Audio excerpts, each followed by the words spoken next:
Good evening, friends. It is my great pleasure to welcome you all in FII weekly program Talk with an Expert. Today's episode. Today's session is about more than just policy. It's about reimagining our future and taking bold steps towards net zero. As we all know, achieving net zero emission is not just an environmental imperative, but also a roadmap for sustainable growth, innovation, and responsibility towards future generation. It is my pleasure to welcome our distinguished guest speaker, Mr. Hitender Mehta. He is a respected voice in sustainability. We are truly fortunate to have him with us today to share valuable insights and ignite fresh perspectives. He have been at the forefront of driving impactful strategies, shaping policy frameworks, and inspiring collective action towards a greener future. He is also Chairperson of International Affairs Committee, FII. Please join me in warmly welcoming Mr. Hitender Mehta to share his insights on the net zero policy and its implications for our world. We welcome you, Mr. Mehta, in our today's episode. Thank you so much, Sanjiv ji. It is my pleasure, sir. It is our honor too to have you with us today. Mr. Mehta, let's start the program with first question from our audience. Kindly share net zero concept with our audience. See, net zero is a situation where we see that we are not, emitting carbons in the environment far more than what we are generating. So, in a way that we are either neutral in terms of, emitting carbons in the environment, or we are actually utilizing lesser carbon and using more of, you can say, renewable energy or other measures so that it is environment friendly and sustainable in long run. Thank you, Mr. Mehta. And now our next question is why it is important for a country like India to take initiative on this format. Yeah, see, word over there are concerns over climate change. So everybody is concerned that temperature of the earth is rising, glaciers are melting, and other environmental degradation things we are seeing, forestation, for example, we are seeing. So all these are, leading to so many, you can say, floods, climate change related, disasters that we are seeing in today's life, right? So India is a developing country, and India is particularly vulnerable to climate change impacts. This includes rising sea levels or extreme weather conditions, right? And today we are seeing in some of the cities in India, the weather in summers, crossing 50-degree even. I mean, one cannot think of living in such hot conditions, right? And this is all because of degradation of the environment or earth temperature rising year after year, right? So this is, I mean, very, very critical for India, to consider moving to measures like moving to adopting renewable energy and reducing carbon emissions, and consider the ways how to mitigate these risks and how to contribute to a greener future. Thank you, Mr. Mehta. When we talk about ESG, we can see many similarities in this direction. So kindly share your insights that how net zero is aligned with ESG. Yeah, ESG is a broader concept to my mind. ESG covers three important aspects. One is environment, and second is social, or some people may call it sustainability also, social Right. accountability, and third is governance. So, environment, social, and governance together they form ESG. So, the first element of ESG is environment, which essentially focus on what we are discussing today, net zero or carbon neutrality, right? So the Right. environment aspects under the ESG is addressing directly to the net zero, you can say, goal of India, or you can say carbon neutrality goal of India, or maybe then it is a kind of goal towards a greener future. Thank you, Mr. Mehta, for sharing this. Mr. Mehta, there is another term, SDG, Sustainable Development Goals. Kindly share how net zero concept is aligned with SDG, that is Sustainable Development Goals. How it is aligned? Okay, so let me just explain how they are linked actually. This Yes. climate change and SDG, so they have so much of linkages and connectedness. See, there has been commitment by 193 countries to achieve reduction in the quantum of carbon emissions by nearly 55 gigatons by 2030, right? So this was a commitment between 193 countries, and India is one of those 193 countries who have accepted the target to achieve these sustainable development goals by 2030. Okay. And I'm actually glad to share with you that uh, a day before yesterday, on the occasion of address by Honorable Prime Minister from the Red Fort, so he made this announcement that India has achieved its SDG targets, which were to be achieved by 2030, right? They have achieved 5 years in advance because these targets were set way back in 2015, and now we are in 2025. So 10 years have passed since. So Right. India has been able to achieve those targets which were set to be achieved by 2030, right? Right. And India has been able to achieve that well before the target timelines. So this is indeed a very great and promising thing on the part of India. Insofar as the sustainable development goals are concerned, so the 2030 agenda is a plan of action for the people, for the planet, and for prosperity, right? Right, sir. So, as part of this agenda, 2030 agenda, 17 new sustainable development goals have been identified by the global community, Okay. right? So, these 17 goals, I mean, some of these goals, they are actually, directly related to climate. So if I was to refer some of them, for example, these SDGs, 17 new SDGs, so they comprise of affordable and clean energy, for example, which is directly relating to reducing carbon emission or achieving net zero goals, right? Or maybe if I take you to another SDG, which is sustainable cities and communities, so that is also directly linked to that net zero vision or goal. Then another is climate action. So one of the sustainable development goal is climate action or life below the river or life on the land. All these are interconnected in a way with with the purpose of reductions of carbon emission or moving towards carbon neutrality and then eventually achieving net zero goal which are set by the Committee of Nations. Thank you, Mr. Mehta. I hope our MSME audience are getting more excited to know more about these initiatives and their role toward this direction. So kindly share your insights about the role of industries in achieving these targets. Well, I think this is a very valid and pertinent question. See, countries alone, they cannot achieve these targets. All the factors, all the constituents were part of the country, whether it is companies, industries, societies, different segments of societies, they work, you know, together to achieve those goals, right?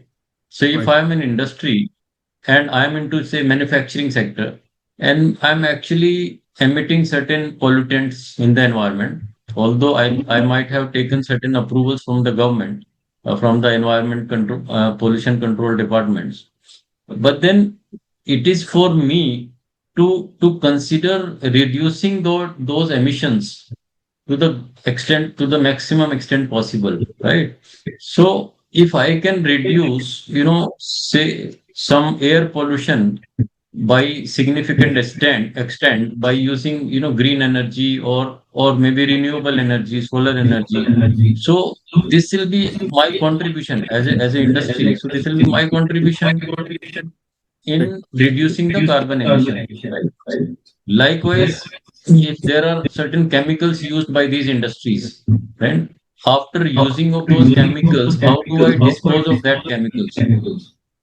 So although the government, the pollution control department, they have come out with detailed guidelines for disposal of these chemicals, but many a times, unorganized sectors, so they tend to, dispose of these, pollutants in the land bed, for example, right? So Right. in a process, we are actually then spoiling the soil, actually the land, right? So whatever chemical goes inside the land, it will affect all the minerals available in the land, right? Or maybe Yes. water available in the land, correct? And this will have, a cascading effect on the environment of that area, right? So it is therefore very important for everybody to work together to achieve these goals. This is not in the interest of a nation as such, but this is in the interest of each and every individual also, Right. right? So I have to consider myself as a beneficiary. I have to consider my next generation also as a beneficiary of these initiatives. So therefore, every company which have, environmental impacts, whichever way, whatever quantity, whatever quantum, so they should constantly consider environment friendly initiatives. So they should consider using renewable energy. They should consider, using non-emitting, equipments, non-carbon emitting equipments. So, and they should consider, going for a, greener initiatives, whether plantation of trees, whether doing something, to make the environment a better place. Yes. So, and it is not that I'm saying that this should be done voluntarily. So gradually we are seeing that governments are bringing in regulations also in this context. Yes. It's true, sir. It has a very serious impact on our health. It has a very serious effect on our health and affecting our future generation health badly. We need to consider this very seriously. Moving ahead, how the regulatory framework is evolving in relation to ESG. Okay, I think this aspect one need to understand. Yes. The governments across the world and regulatory bodies, they are introducing regulations which relate to ESG in particular, right? Although for environments we have laws, from ages. For example, in India we have, Air Pollution Control Act, Water Pollution Control Act, Environment Protection Act. All these laws are there already, right? But having this emphasis on one, climate, second, SDGs, Sustainable Development Goals, and eventually we are thinking of the net zero goal by 2070. So the governments are bringing in regulation covering ESG also, the entire three elements: environment, social, and governance, right?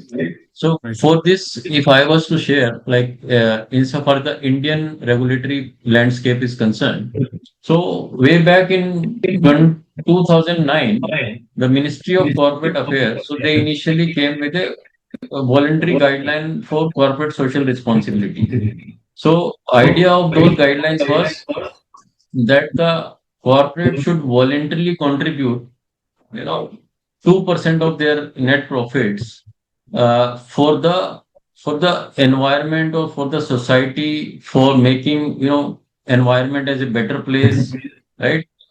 So this they left it to the companies that how they want to spend this amount of CSR, whether on environment friendly measures, whether on promoting, education amongst the rural, areas, rural girls, or promoting sports. They were given so many options, right? And then in 2011, the Ministry of Corporate Affairs, they issued another set of guidelines, which is called National Voluntary Guidelines on Social, Environmental, and Economic Responsibilities of Businesses. Okay. So these guidelines on social, environmental, and economic business responsibilities, they were issued in 2011, and they provide a framework for reporting, right? So what we are saying that government started this process almost 16 years back on voluntary basis. Initially, they came up with CSR guidelines, then this NVGs, National Voluntary Guidelines on Social, Environmental, and Economic Responsibilities for Businesses, and they asked the companies to voluntarily disclose what actions they are taking, for betterment of environment or for betterment of the society as a whole. Correct? So, Right. so these continues on voluntary basis, and then in 2012, the SEBI, which is the regulator, Security and Exchange Board of India, so SEBI mandated 100 top listed companies by market capitalization to file a business responsibility report. So in 2012, first time in India, so top 100 listed companies by market cap, so they were mandated, they were asked to file a BRR, business responsibility report, right? So this was the first, you can say, serious step in this direction, business responsibility report. And then in 2016, this BRR was extended to top 500 listed companies, right? Started with top 100 listed companies, and then it was gradually expanded to 500 listed companies by market cap in 2016. And then this 500 was later increased to 1000 by SEBI. So now, as on date, this ESG disclosure requirements are applicable to top 1000 listed companies by market cap, right? In the process, in between, in 2019, I mentioned you about the national voluntary guidelines, which were issued in 2011-12. So, updated version of those NVGs were issued, national voluntary guidelines were released, and it was named as National Guidelines for Responsible Business Conduct, right? So, it is called NGRBC. So, these were issued in 2019, and then in 2021, right? So a framework was introduced by SEBI, which was called Business Responsibility and Sustainability Reporting Framework, BRSR, which is popularly known as BRSR, Business Responsibility and Sustainability Reporting Framework, right? So this was introduced for top 1000 companies, listed companies by market cap, and this was introduced initially for making voluntary ESG disclosures, correct? In 2021. So 21 it was voluntary disclosures, and remained voluntary for almost 2 years, and in 2023 it became mandatory, correct? So government gave some time to the industry to adopt to these standards on voluntary basis, and later they applied it to all the 1000 companies, and made it mandatory. Now, ESG disclosures are mandatory to be given in the annual reports of the companies which are listed on the stock exchanges and which are amongst top 1000 listed companies by market cap. Correct? So, gradually, this business responsibility and sustainability reporting, so it is being further, refined, and in 2023, a refined version of BRSR was introduced, which was called as BRSR 4. So initially, they applied it to 150 listed companies, and later it is being extended to the other companies also, the top 1000 listed companies. So this is how this is evolving. This was uh, this was the Indian, you can say, developments insofar as the regulatory landscape was concerned. But then these are aligned with the global initiatives also. So whatever developments are taking place in India, so they are not in isolation. So they are based on the global reporting initiatives, which are applicable across the globe and adopted by the most of the member countries. Then there is a sustainability accounting standard board, which focus on financially material sustainable information disclosures. And there is a task force on climate related financial disclosure, TCFD. So that also, is constituted for providing recommendation for climate related financial disclosures. And then there is, for example, European Union has a corporate sustainability reporting directive, which is kind of mandatory reporting requirement for large companies in European Union. So all these actions are in sync with the global initiatives. Okay. So we are aligned with the initiatives uh, as a global community, you can say, right? Right. Yeah. Okay. So this was the regulatory landscape, like how it is evolving. Okay. Okay, Mehta sir. As you are also associated with ESG Committee FII and Chairman of International Affair Committee FII, kindly share with our audience about what initiative FII is taking in this context or direction. Okay, so I'm really very happy to share with you that FII has been taking series of initiatives Right. insofar as the ESG is concerned, or in particular the issue of net zero is concerned, right? So FII has been, creating awareness amongst its members for enhancing use of renewable energy, number one. Second, for reduction of greenhouse gases emissions in the environment. Number two. Third is to for reduction in carbon emissions. So, and then another important area where FII is creating knowledge and awareness amongst its members is that how to reduce waste and how to reduce disposable plastics, basically, right? Right. Because this is one of the biggest cause of environment pollution, and this is not, this is something which cannot be processed again, right, and cannot be reused. It becomes a dump, and then it takes hundreds and hundreds of years to, you know to get that discarded. So Okay. ESG committee has been doing a good job in creating awareness amongst its members, and then uh, creating educational events, I mean, for the members, like this particular event also where we are talking. So this is also one of those initiatives, I believe, whereby an awareness would be created amongst the larger audience about FII's initiative on ESG, carbon neutrality, and net zero as a whole, right? And I'm really very happy to share that next month on 10th September 2025, so a Federation of Indian Industries is organizing one full day summit. The theme of the summit is Net Zero Power Summit. So where we are going to discuss about the carbon neutrality, about innovations, about energy security, and other related issues, relating to net zero goal of the country, relating to achieving of SDG goals, sustainable development goals of the country, and relating to creating a better environment and better future for the generations to come. Thank you, Mr. Mehta. Kindly guide our audience, those who want to associate or become a part of this event or participate, those who want to participate in this event, about how to proceed or how they can be a part of this event.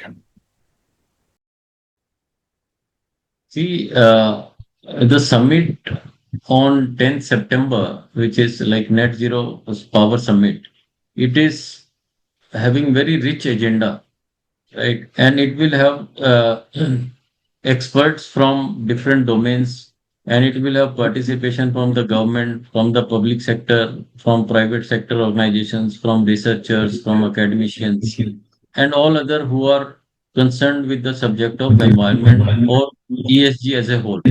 For them, it would be, I can say, the very, very useful and very beneficial for them to attend this, as they will be hearing from the leaders in this domain, right? And there will be some research papers also presented during this Power Summit. So anybody who is associated with this particular subject, so they can consider sharing, their write-ups, research papers, articles with the federation. So we'll be happy to consider that, and if they are approved, so we'll be happy to disseminate that also in the Power Summit, right? And normally, if they want to attend this event, so they can attend by registering themselves on the website of the Federation of Indian Industry, or maybe by reaching out to the secretariat uh, on the numbers given on the website, so they can inquire about this event in greater detail. Right. Thank you, Mr. Mehta, for sharing such a valuable insights and inspiring us to take action towards a sustainable future. We hope today's session has sparked new ideas and motivated each one of us to contribute in our own ways. Let's carry this momentum forward and work together for a greener tomorrow. Sanjeev ji, Ji. before I conclude, I would like to share the broadly what are the sub themes which we are going to discuss at the FI's Power Net Zero Power Summit next Okay. month. So this will actually include the strategic policy and regulatory framework Okay. on the subject, then carbon pricing and market instruments, which is very, very innovative and complicated subject. Then we will be discussing the sectors which are involved in you can say innovation and technology relating to these sectors, and what kind of new offerings they are having. So we'll be having their experiences also, and then we'll be talking about carbon capture, utilization and removal process. This we call CCUS and CDR. So most of the people are not aware about this. And then during these, there will be leaders, from the power sector company, from the environment related corporations, or from the policy making side also, government also. There will be leaders who are actually uh, involved in drafting of the policies or making the regulations also. So they will also be present. Okay. So this will be a big takeaway for the participants in that event. With this, I just wanted to take leave, Mr. Mehta. Thank you so much for coming. Thank you all for joining us today. Tell us in the comment section how you liked the today's episode. Leave us comments about your questions, thoughts, and feedbacks. Do catch us live next week on Thursday at 6 p.m. on YouTube, Facebook, and FII official website. That is fii.org.in. And for regular updates, do subscribe our channel. See you next week.